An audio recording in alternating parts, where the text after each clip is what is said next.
fikir var, bu trackte ilim var. Beslenir iman, her yer ihtilaf, şer ve istila, bence bir liman. Gerçekte kitapta yazılı bu Kur'an. Dur bak burada flow mus'ab, anlatır hak kitap, yalan ve hakikat, cebası tarikat. Sana yobaz derler, böyle olmaz derler.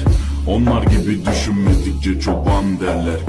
Biz Müslümanız, düşüncemiz hüsnü zandır. Bak istediğin güçle